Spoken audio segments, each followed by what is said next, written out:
ரோமர் 11ஆம் அதிகாரம் 33 36 வசனங்கள் வரை.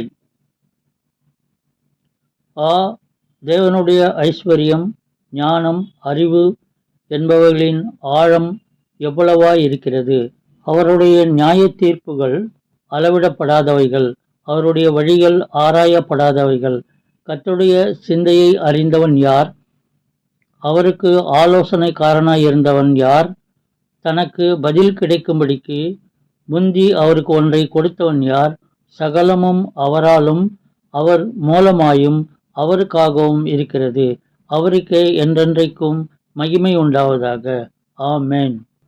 நாம் தொழுது கொள்ளுகிற நம்முடைய ஆண்டவரும் இரட்சகருமாகிய இயேசு கிறிஸ்து எல்லாவற்றிலும் சிறந்தவரும் உயர்ந்தவருமாயிருக்கிறார்.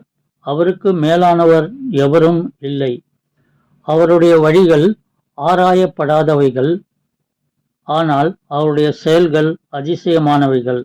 நம்முடைய ஜெபங்கள் கேட்கப்படவில்லை, அவர் நம்மை மறந்துவிட்டாரோ என்னும் அவிசுவாசம் நமக்குள் வரலாம். நாம் அவரை முழுமையாக நம்பினால் நிச்சயம் அவரிடத்திலிருந்து பதிலை பெறலாம், பாதுகாப்பையும் பெறலாம். அவரை உறுதியாய் பற்றி கொண்ட மனதை உடையவர்கள் அவரையே நம்பியிருக்கிறபடியால் அவர் அவர்களை பூரண சமாதானத்துடன் காத்து கொள்வார். ரோமர் 8ஆம் அதிகாரம் 28ஆம் வசனம். அன்றியும் அவருடைய தீர்மானத்தின்படி அழைக்கப்பட்டவர்களாய் தேவனிடத்தில் அன்பு கூறுகிறவர்களுக்கு சகலமும் நன்மைக்கேதுவாக நடக்கிறதென்று அறிந்திருக்கிறோம்.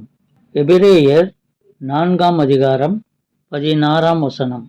ஆதலால் நாம் இரக்கத்தை பெறவும் ஏற்ற சமயத்தில் சகாயம் செய்யும் கிருபையை அடையவும் தைரியமாய் கிருபாசன தண்டையிலே சேரக்கடவோம்.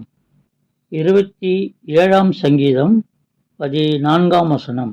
கர்த்தருக்கு காத்திரு, அவர் உன் இருதயத்தை ஸ்திரப்படுத்துவார். திடமனதாயிருந்து கர்த்தருக்கே காத்திரு.